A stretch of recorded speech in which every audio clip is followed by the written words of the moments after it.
Hi, I'm Chris McBrien, a Gen Xer, and the pop culture from my generation is awesome. And I'm Yancy Eaton, a millennial, and the pop culture from my generation is dope. Episode 72, The Best Guitar Solos.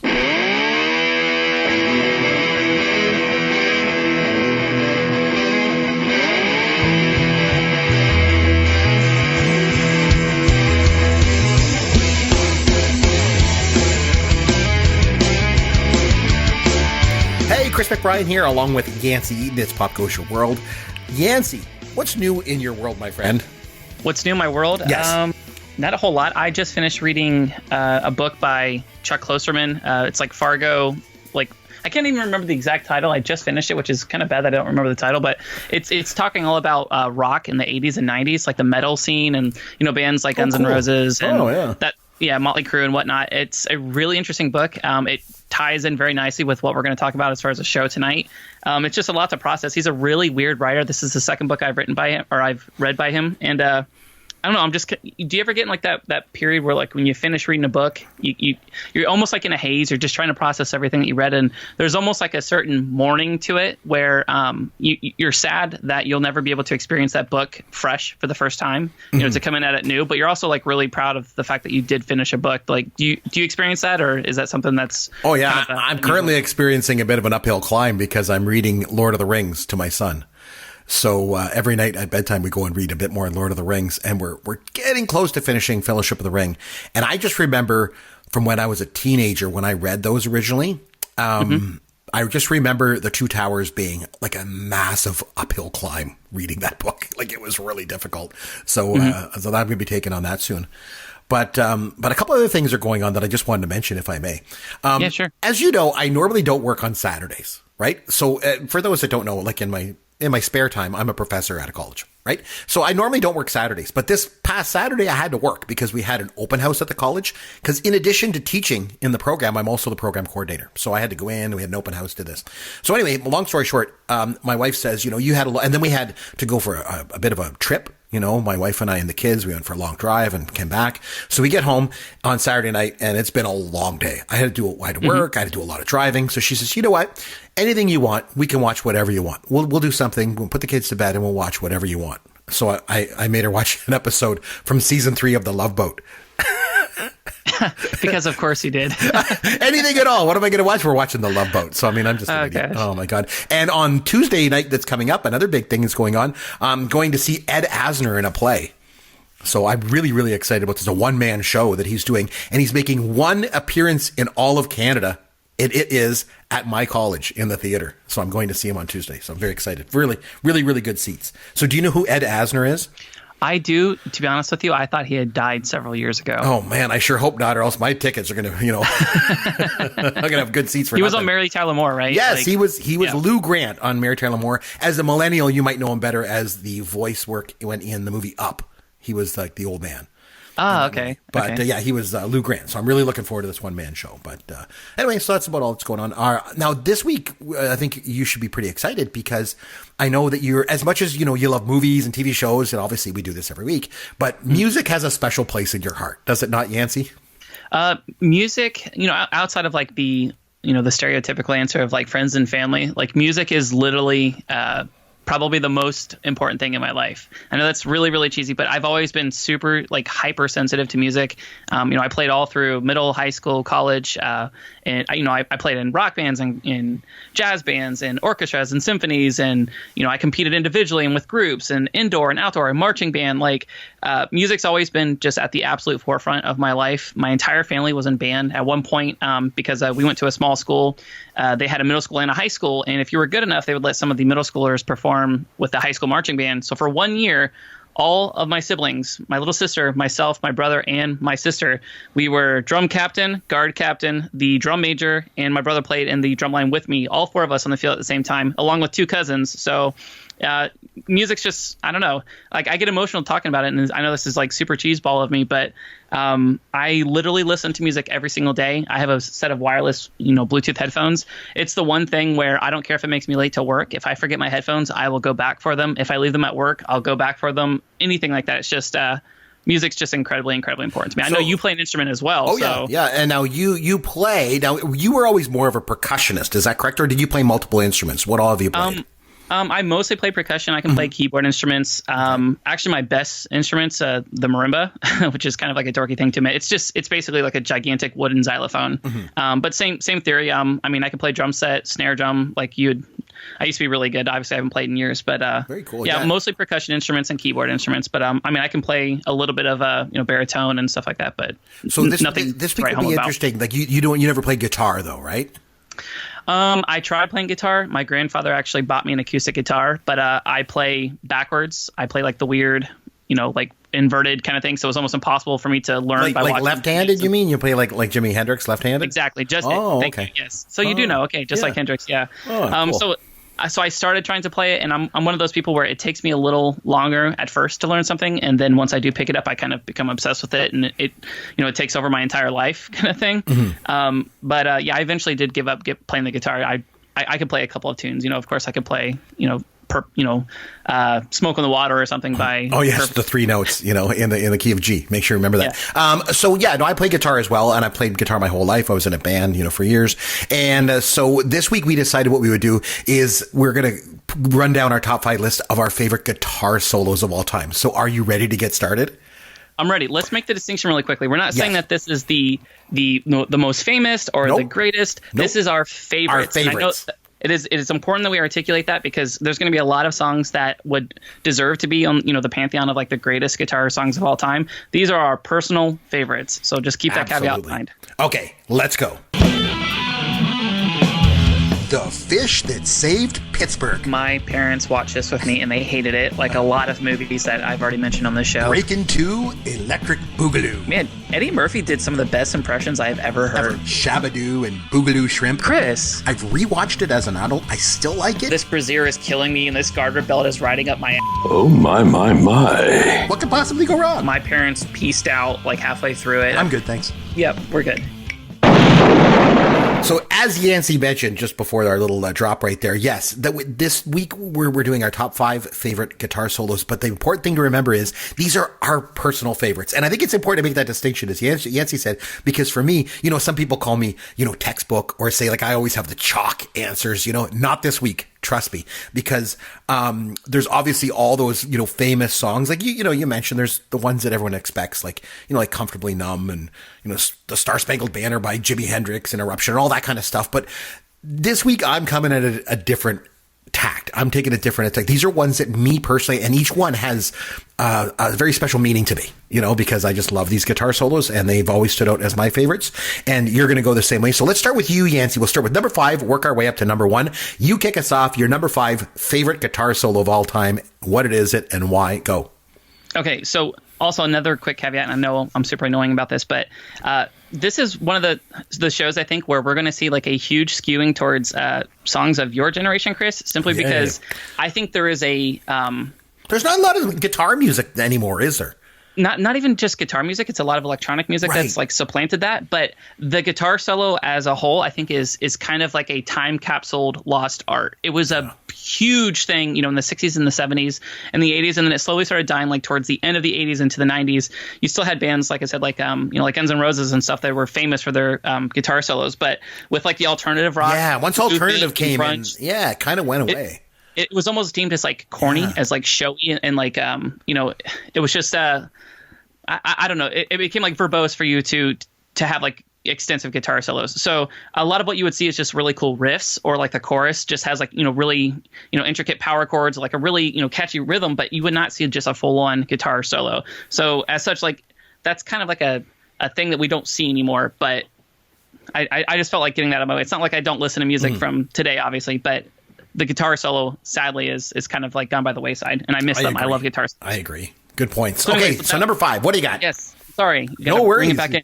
Okay, so number 5 for me came off of the Band of Gypsies album from 1970. It is by Jimi Hendrix, and it is Machine Gun, primarily the live recording. There's a couple that are floating around. Machine Gun is one of the most like haunting, beautiful protest songs ever written. I mean, it's kind of jam-based, but it is... It is just so incredibly perfect. The way he's able to get the sounds out of a guitar to actually replicate like machine guns and like you literally feel like you're fighting in Vietnam. And I like the very first time that he performed this, he actually talked about dedicating the song to soldiers. He talked about people that were fighting in Berkeley, and then also the soldiers fighting in Vietnam. It's this Jimi Hendrix is obviously iconic, and this song, it's over 12 minutes. I think it's 12 and a half minutes long. This is one of those that spawned like this whole generation, I think, of more like politically conscious, just socially conscious music. And, this is just one guy on a stage with a guitar, but he literally ushered in just hundreds of thousands of people being more politically conscious at a time whenever it was still very, very much like taboo to be critical of the government. And, to their credit, that generation, like they kind of broke that facade of, you're not allowed to be critical. And anytime we're in war, you need to stand behind the president. You need to stand behind whatever war we're fighting because, you're supporting the troops doesn't have to go hand in hand with being anti-war. You see what I'm saying? Like you can support the troops and still not agree with all of the, the different quarrels and stuff that we're getting with worldwide. But the song itself, like I said, the sounds he's able to emanate, the fact that it is so long, but it's like piercingly beautiful and emotional. Machine Gun for me, it could have been number one, as a lot of these songs that we're going to talk about could be number one on any given day, but it's just an amazing, amazing guitar solo song. So that's my number 5, Machine Gun by Jimi Hendrix. So Jimi Hendrix is surprisingly enough does not make my top 5. And I know that before people start jumping down and going crazy, but again, going back to what we said before, these are top 5 personal favorites, and I'm going to explain each one and why they're important. But that being said, Jimi Hendrix is probably the greatest guitar player that ever lived. Like he was phenomenal. But the thing is, when people think back to his guitar solos, a lot of people go to the Star Spangled Banner that he did at Woodstock. But my favorite guitar solo of Jimi Hendrix was always Hey Joe. It's so bluesy. Like I just blows my mind away when I listen to him play that solo. Just unbelievable. As I've often said before, and you know this better than anybody, you're a musician too, Yancy. It's not what you play, it's how you play it. Correct. No question. But anyway, so my number 5, this is a weird one. 1984. Okay, so back in the 70s, Deep Purple. You're aware of Deep Purple, right? And so Deep Purple was together back in the 70s and did some cool songs like Smoke on the Water that you learned how to play and some very simple songs like that. But then they broke up, right? But they got back together in 1984 and they came out with a single, and it's called Knockin' at Your Back Door. Now, the lyrics in this song are just a joke. Right. I mean, but the music, because it's kind of, about, something, it's when you use your imagination to guess what the song is about, and it is, so it's kind of a joke of a song, but the music in the song is not a joke, not to me, especially guitar solo. I heard criticisms in the past about this guitar solo. And I think some people think it seems like it's maybe a little bit out of place with the rest of the song, but needless to say, I totally disagree with that. Like, I think the solo in this song is awesome. It's bluesy as hell. I think Richie Blackmon was a much better live guitar player than he was a studio musician. So that was always the knock on him. But I think he was just an amazing guitar player. One of the most underrated guitar players of his time, I believe. And he started out, like I say, with Deep Purple. Then he went on to Rainbow. And then Deep Purple reformed, like I say, for the Perfect Strangers album. But if you listen to this song, you might listen to the song and go, okay, this is it's kind of a joke, right? But when it gets to guitar solo, some of the things he's doing in there, the blues, the bends, he's doing like this pick rake and then the vibrato. It's phenomenal. So give it a listen. You can find it on YouTube. It's Knocking at Your Back Door by Deep Purple. That's my number 5. Number 4, Yancy, what do you got? So number 4 for me, this has become a punchline. It's, people like to joke about this and make fun of like rednecks and hicks or whatever, but I'll give a little bit of the backstory to this. I've mentioned in past episodes that growing up, my favorite band was Lynyrd Skynyrd, and that was solely because it was my dad's favorite band. So there was always this very, very visceral connection between my dad and myself by listening to Freebird. We would be in his, F-250, his giant diesel truck, and we would be just blasting Freebird or Queen or, mostly classic rock, almost always classic rock. But Lynyrd Skynyrd was the choice. And Freebird, like I said, I almost feel silly saying this, but I have to be transparent with you. I've probably listened to Freebird 1,000 times in my entire life. It's a long song. It came out on their debut album in 1973, and they actually released it multiple times on different albums and in different variations. It's an absolute staple now. Like if you go to a classic rock concert, you'll see this covered just about as much as any classic rock song ever. It's a very, very popular like bar song. You'll see it in karaoke a lot.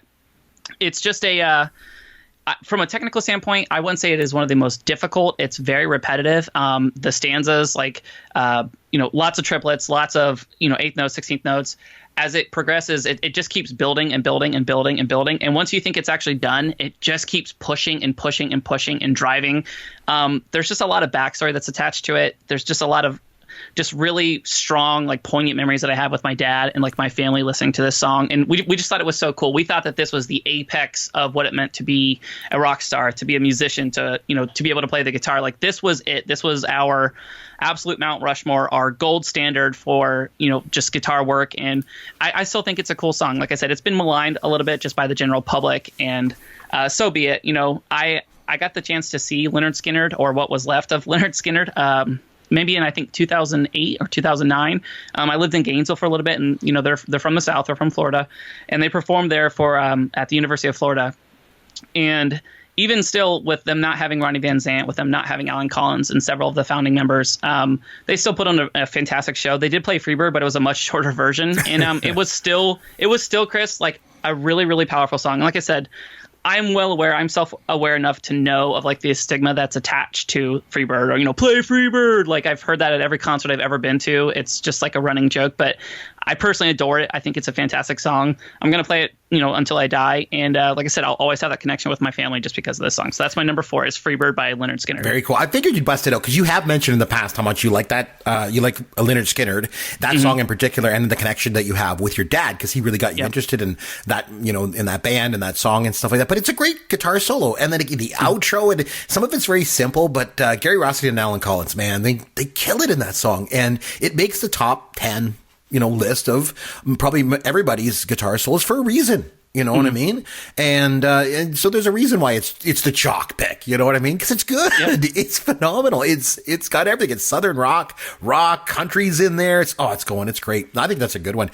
I got to mention a couple honorable mentions before I get into mine too. Like Eddie Van Halen's Eruption. Outstanding. I think Freebird is definitely on my list of honorable mentions as well.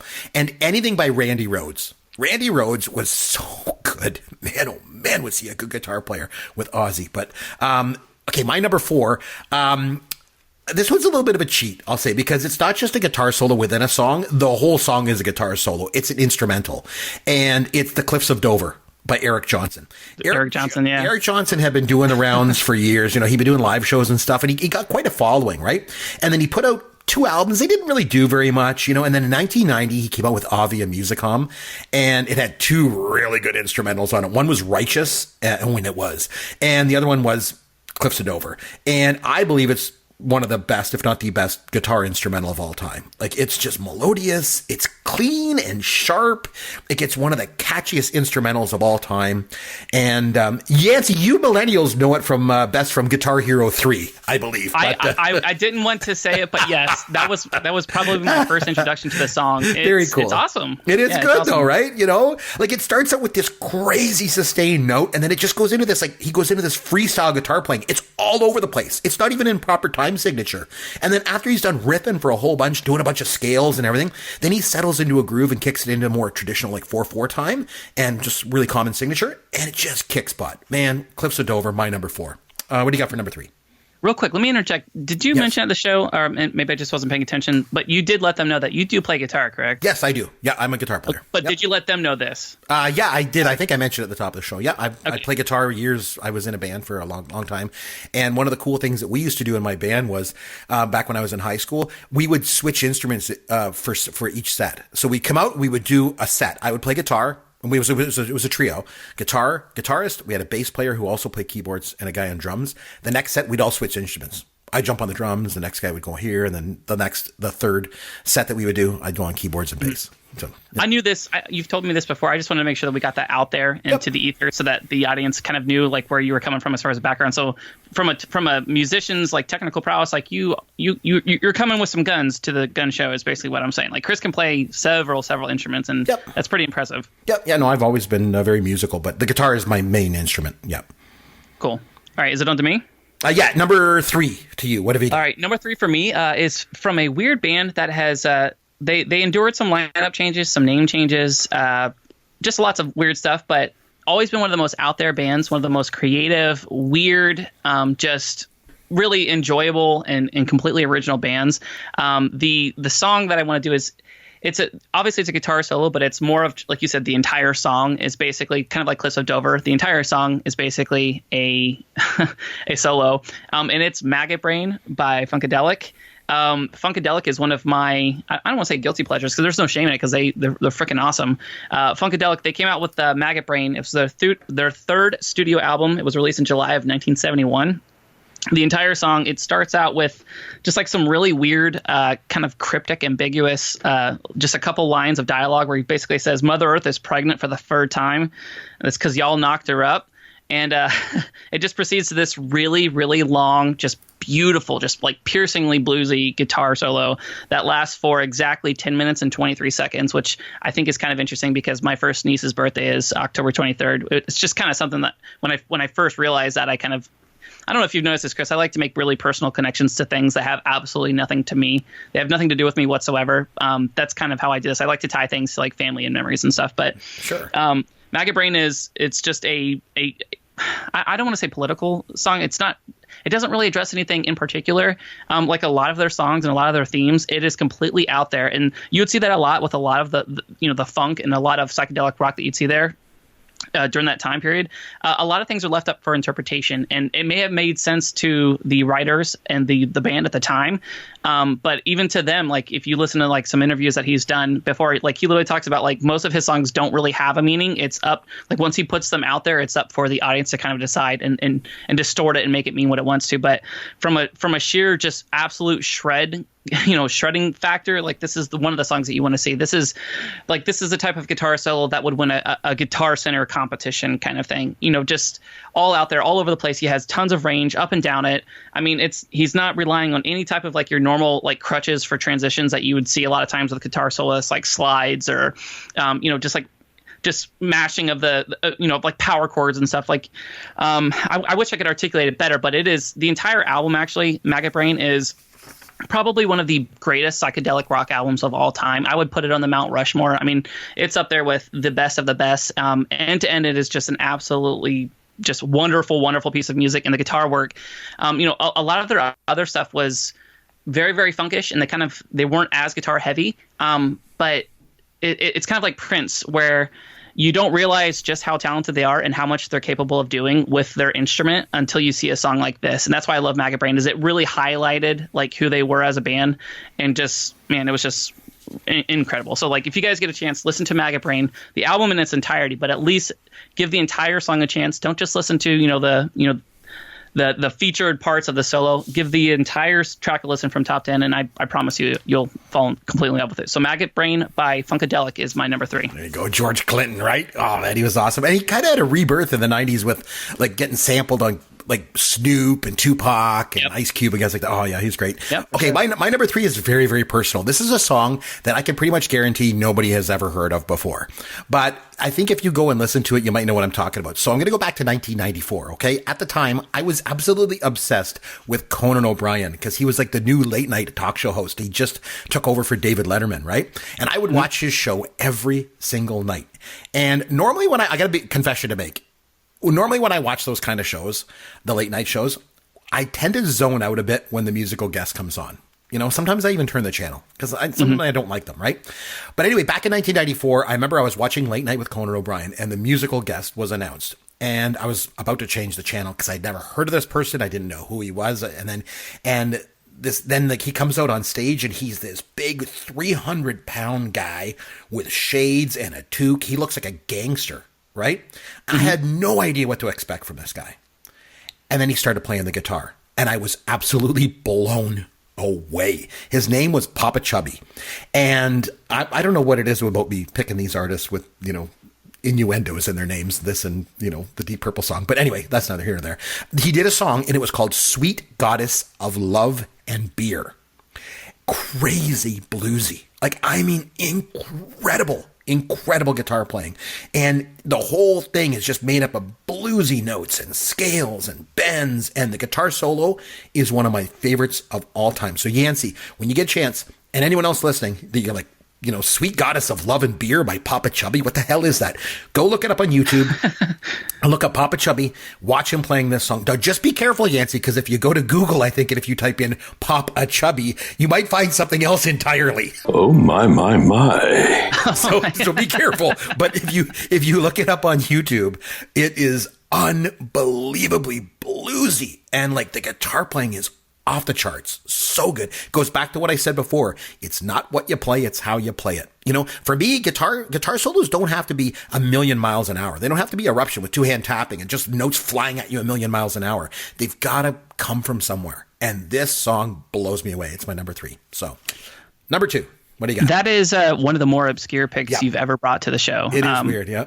I'm looking him up now. He does have some YouTube videos, and he does have a Spotify page, and he has 23,000 monthly followers. So pretty obscure, but he does have quite the discography online, though, like several albums. So every single one of them shows him basically like either hoisting a guitar over his head or like stroking his guitar, or so. Yeah, I mean, I'm kind of intrigued. I'll bookmark this for later. Go take a look. Sweet Goddess of Love and Beer. I'm telling you, it's so good, man. It's so good. Very interesting. Yep. Okay, so for number 2, this is kind of an off-the-wall pick. I think I mentioned this before whenever Prince passed away, and again whenever Tom Petty did. So this is actually a live recording. It's a cover of While My Guitar Gently Weeps. Of course, this was by George Harrison originally, and I can't even remember his name. What was it? George Harrison and what was the name of his band, Chris? What were they called? I think they were called the Beatles or something. I can't remember. No, not the Beatles. But anyways, that's who he did. He did that with the Beatles. What are you talking about? I thought it was independent of them. I thought that was whenever he broke off. I'm telling you, one of these days I'm coming through this microphone and I'm just going to strangle you. Chris, listen, it's impossible to know everything about everything, okay? It's the Beatles, for crying out loud. I don't expect you to know anything from Gen X or anything, but when it comes to the Beatles, damn it, that's where I draw the line. Actually, that's fair. Okay, so the song that I'm talking about obviously was a cover of While My Guitar Gently Weeps. It was performed in March 15 of 2004. It was whenever George Harrison was inducted into the Rock and Roll Hall of Fame. He was already dead, so it was a posthumous induction, which is kind of sad. You always hope that like the legends kind of get their due whenever they're alive, and it's especially sad whenever they don't get any love or any adoration whenever they are alive, and it's all after they'd passed. But so this performance, it had Tom Petty on stage. It had 2 other members of the Heartbreakers. It had Jeff Lynne from ELO fame, Steve Winwood, Danny Harrison, which was George's son, and Prince himself was also there. It is a beautiful, haunting, insanely just fantastic rendition of While My Guitar Gently Weeps. It's a full band. Obviously, you have the keys, drums, auxiliary percussion, multiple guitars, multiple bass, multiple acoustic guitars. And it's just a powerful, driving, beautiful rendition of While My Guitar Gently Weeps, end to end. But what makes this the second, in my opinion, the second greatest guitar solo of all time is, of course, Prince, who is, I don't know if you knew this or not, Chris, but I'm a fan. Oh, yes, you are. I'm very much into the Prince aesthetic. So Prince does not do a lot of outside stuff as far as going on people's shows. He was always like super self-conscious and self-aware about how his image was going to be used, who was going to own the rights to this performance or that performance. He would cancel, or he wouldn't go to big acts or performances or award shows just because he wanted to always be in control of the narrative in his show. So if he didn't have things his way, Prince wouldn't show up, just matter of factly. So it was a little surprising that he actually decided that he would do this. And there's a really, really good New York Times article that came out about this after Prince had died, talking about how Tom Petty and Jeff Lynne and all of these guys were really concerned that Prince wasn't going to show up. He actually did show up, but he showed up to the rehearsal the night before and basically left after like 15, 20 minutes, and they had no idea what they were going to do. They were actually preparing, just to have somebody else cover in just...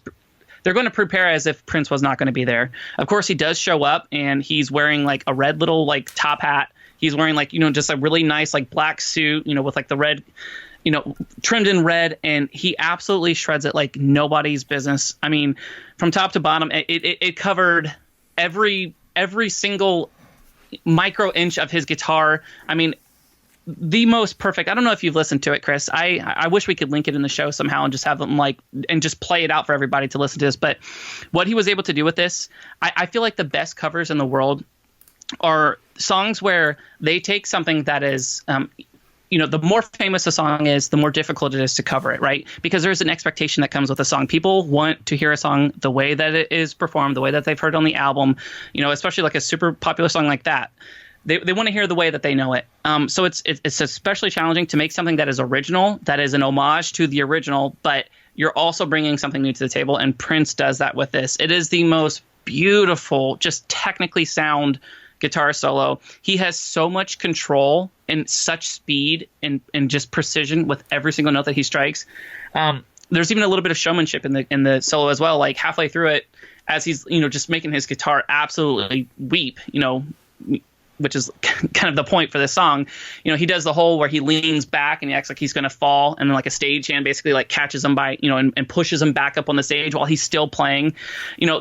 He's whipping his arms. He's, there's slides. There's all kinds of, just chromatical scales going up and down. Just, I'm not describing it good enough, Chris. I can't describe it like you describe it because I'm not a guitar player.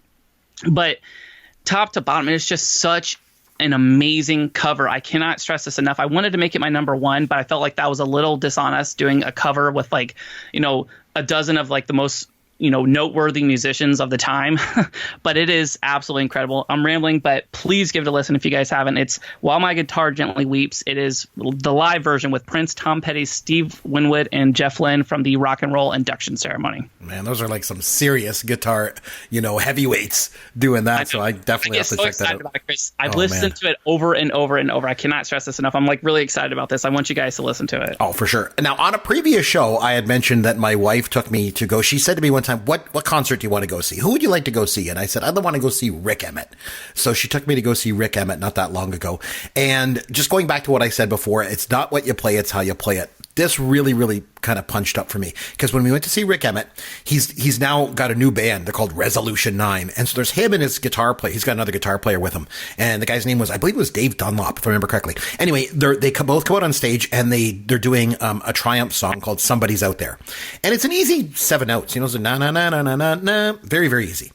And Dave Dunlop plays these notes. And then Rick Emmett plays the exact same notes. And it just sounds totally different. And I know it sounds crazy. They're both playing the exact same thing.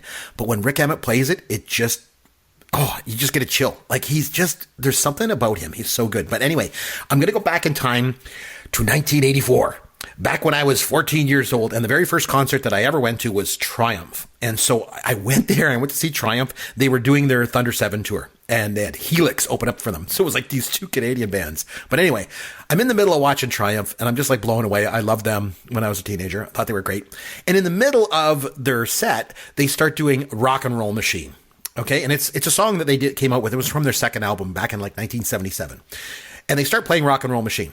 And in the middle of it, there's this long guitar solo, okay? But it's the live version. So it just killed me, because in the middle of this song, he starts going into this crazy guitar solo, and the other guys get up. So it's a power trio, right? So it's just him, and it's Gilmore and Mike Levine. Mike Levine and Gilmore get up, and they just walk off the stage, and they just leave Rick Emmett out there, and he just does like a 15-minute guitar solo. And like, it's like part of me is going like, this is incredibly self-indulgent. You know what I mean? Like, it's just crazy. But that's classic rock, though. That's what I mentioned. That's what it was. Like, it is indulgent, and it's very like ego driven. But that's what made it so powerful. It's just like a I don't know, it's like a musical FU, basically, like, look what I've got kind of thing. But exactly. What were you saying? Yeah, exactly. And so in this case, he does like this 15-minute guitar solo in the middle of this. And then what they did was right after 84, shortly after that, I think it was maybe the next year, maybe 85, 86, they came out with a live album, and it was called Stages. And it was all live versions of their most popular songs, including Rock and Roll Machine with this 15-minute guitar solo in it. And so everybody that is a guitar player has stories of when they were a teenager, when they would spend like hours in their room, trying to learn how to play, Eruption was usually the big one, right? Most people would just spend hours trying to learn how to play Eruption over and over again, practicing it. For me, it was a guitar solo for Rock and Roll Machine. I was just obsessed with it. Like, cause he's all over the place. He's playing like classical music, and he's slowing it down and then getting fast again and doing all these crazy things in it. And all of it is just spot on musically perfect. Like, Rick Emmett is unbelievable. He's one of the greatest guitar players that has ever lived. He's always been one of my favorite guitar players. I was lucky enough to meet him years later when I was an actor in Toronto. Got a chance to meet him backstage. It was just wonderful. And he's just always been an influence because nobody plays guitar like Rick Emmett does.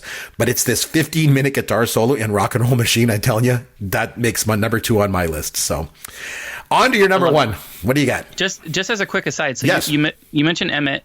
Who are, like, just give me like a handful. Who are like your favorite guitarists? Well, like I said, I think Jimi Hendrix is probably the greatest guitar player that ever lived. I think Rick Emmett is right up there. I also think I mentioned at the top of the show Randy Rhoads. So Randy Rhoads played with Ozzy Osbourne. He didn't play very long. He only did 2 albums with him, but there was something about him that was just unbelievably phenomenal. And I think Jimmy Page is right up there as well, because I think some of the things that Jimmy Page did were so different.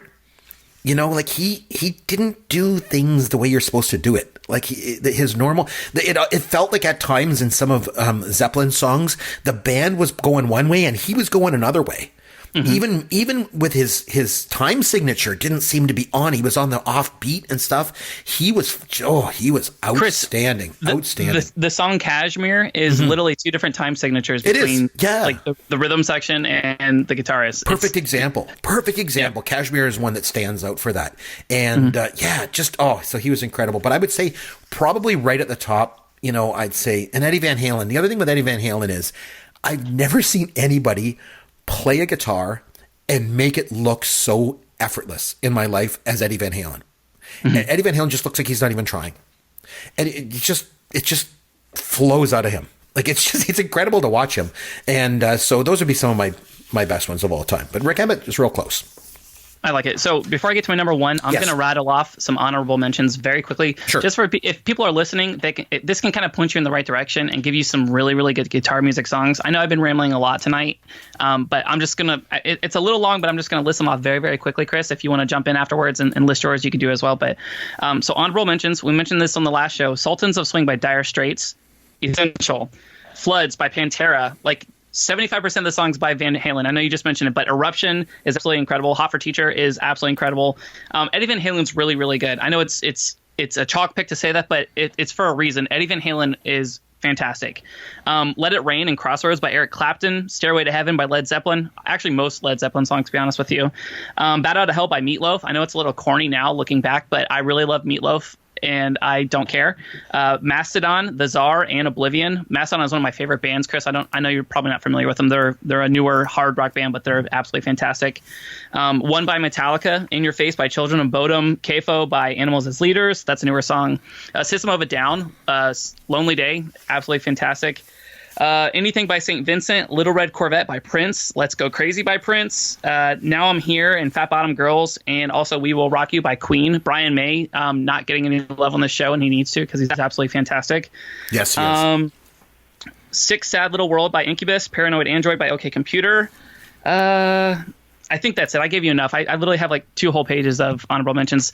I did more research for this show, Chris, than I've ever done before, just because I wanted to list so many, and it's so hard to pare it down to 5. But I really like music, and I think I hope that's what you guys pull from this.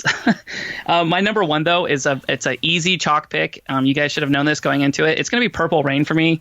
Obviously, Purple Rain comes from the album of the same name, also in 1984. Chris, I've touched on it in length. I just think from an emotive standpoint, it is designedly ambiguous to where you can make Purple Rain be whatever you want it to be about. It's incredibly emotional and it just works. You mentioned Jimi Hendrix being, quite possibly the greatest guitar player of all time. I've listened to a lot of Hendrix songs. I think that is a very, very accurate and deserved statement. Just because he did die when he was 27, we don't have quite the body of work that we do have with a Prince. I think they're both easily on the Mount Rushmore though, and I would put Prince up there just as like the greatest guitarist of all time. Him and Hendrix just maybe 1A or 1B, but Purple Rain is a fantastic song. The guitar solo I mentioned earlier, like other songs being covered, it's covered a lot, and it really honestly does deserve it. It's a fantastic song. If I could play guitar, the first song I would play end to end would be Purple Rain. And I don't know what else to say about it. It's just the whole album is fantastic. Prince is fantastic. I'm still upset that he's gone, and one good thing that has happened with his passing is we're starting to see a lot of new music come out from him that previously was like vaulted, where he wouldn't let us have access to it. Like, just all kinds of songs and music videos that had never seen the light of day. Like, they're starting to come up semi-regularly on YouTube and stuff, and it just makes me really happy. But Purple Rain by Prince is my number one. Chris, do you have any more honorable mentions you want to throw out there? I know you probably could name 200 or 300 just off. Oh, yeah, I could probably list a whole bunch more. I had a couple ones that I think are important, so I'll move right on to my number one. This one's going to surprise you, Yancy, and may even surprise our listeners as well. This is a very interesting show that we're doing here. I'd like to go back in time a little bit for when I was a teenager again. And when I was a teenager, I used to like a lot of heavy metal and hard rock. I like stuff with guitar in it. I was a guitar player for crying out loud, right? So I used to wear those black rock t-shirts, with the white sleeves. Yancy, you probably have no idea what I'm talking about, but Gen Xers certainly do. But anyway, I loved hard rock. So as a result, it wasn't really cool, you know what I mean? Quote unquote cool for me to like more mainstream music. Okay. And you mentioned Prince. And I remember when Prince came out and got real popular with Purple Rain, as you mentioned, he wasn't considered, quote unquote cool by those people that liked heavy metal and stuff like that. Well, those people can die, to be honest with you. Yep. And but I will never forget the first time that I heard the song "Let's Go Crazy." The song starts out and it's got this organ playing, as you know, and he's like speaking words over it, and then the song just explodes, right? And it's literally one of the best songs ever. And then just when you're about exhausted from the energy of this whole song, and it's at the end of the song, Prince, totally unexpectedly, breaks into this huge sustained note that he bends and he holds, right? And then he just starts shredding this unreal guitar solo out of nowhere. It's got distortion. He's using a wah pedal, and the whole thing is just unreal. It is, I believe, the greatest guitar solo I've ever heard. The outro to Let's Go Crazy. It's not even a traditional guitar solo because, like I say, it comes at the end of the song, but I don't care. It is my number one. I absolutely love it. There's an urban legend. You mentioned about Prince. There was an urban legend about him with Eric Clapton. When Eric Clapton once was asked what it felt like to be the greatest guitar player of all time, and he supposedly answered, "I don't know. Go ask Prince." And it's not true. It's not a true story. But the fact that I want it to be, though. God, I know. The fact that urban legend exists, I think, Yancy, is reflective of just how good Prince was as a guitar player and just how revered he was by fans and other musicians alike. So this is, surprising maybe to some people, but the outro to Let's Go Crazy by Prince is my favorite guitar solo of all time. There you go. Chris, I know every single episode, at one point, you wish you could reach through the computer screen and actually physically strangle me. Yeah, pretty much every shot. I have the opposite reaction now, to where I'm so happy that you said that. Like, I'm serious. Like, I've endeared myself to you so much now. Like, it just brings tears to my eyes, really. Like, that's so nice. I won't go through here and strangle you then. All right. You did good, Chris. You did good. Oh, boy, I made you proud. Okay, time now to have some fun with Yancy. Okay, Yancy, since you like music so much and, you love guitar solos and all that kind of thing, I thought I would throw some guitar solo trivia at you. So are you ready, my friend?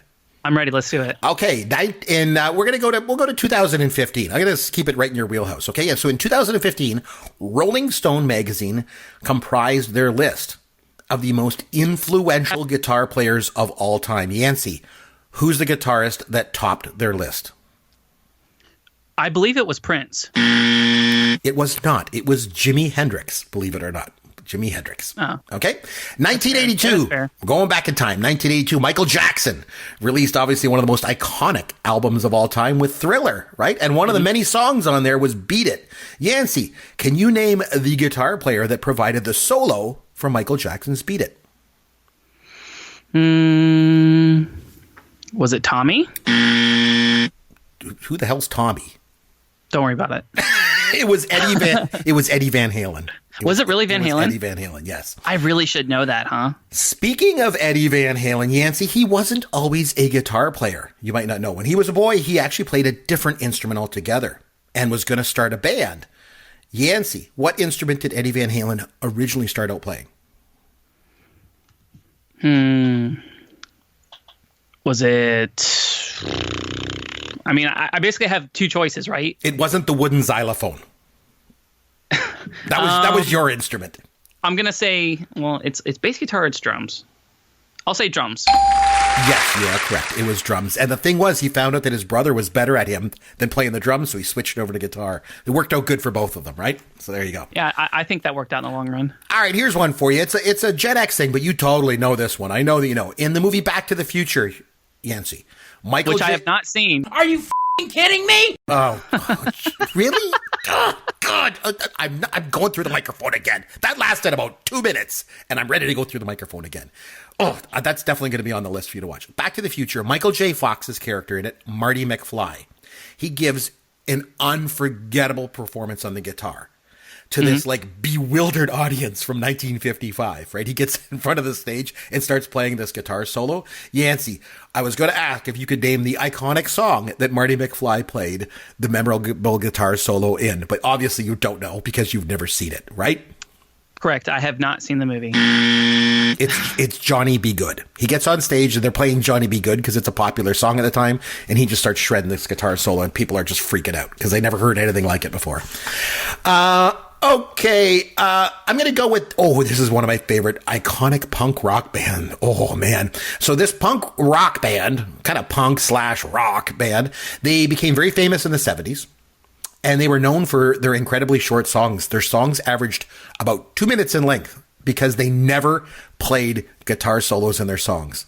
Yancy, can you name the band whose guitar sololess songs included Somebody Put Something in My Drink, I Want to Be Your Boyfriend, and Rock and Roll Radio? Name the band. Man, I don't know. I should know, but I don't. Sheena Is a Punk Rocker, Rockaway Beach, Rock and Roll High School, I Want to Be Sedated. No. Oh, God, this is going to kill me. It's the Ramones. Jeez, I'm coming through this microphone, I tell you. Okay, Yancy, the Beatles. You mentioned this before, right?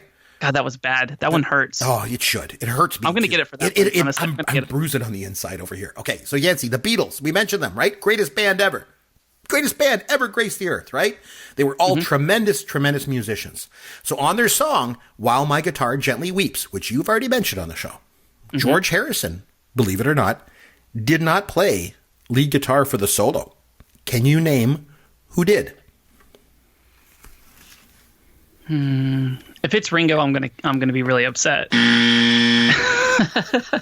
It's not Ringo. No, it was Eric Clapton. Eric Clapton. Was it really? Yes, Eric Clapton played. Funny you mentioned Ringo because I remember there's a story once when somebody asked John Lennon. They said, John, is Ringo the best drummer in rock and roll?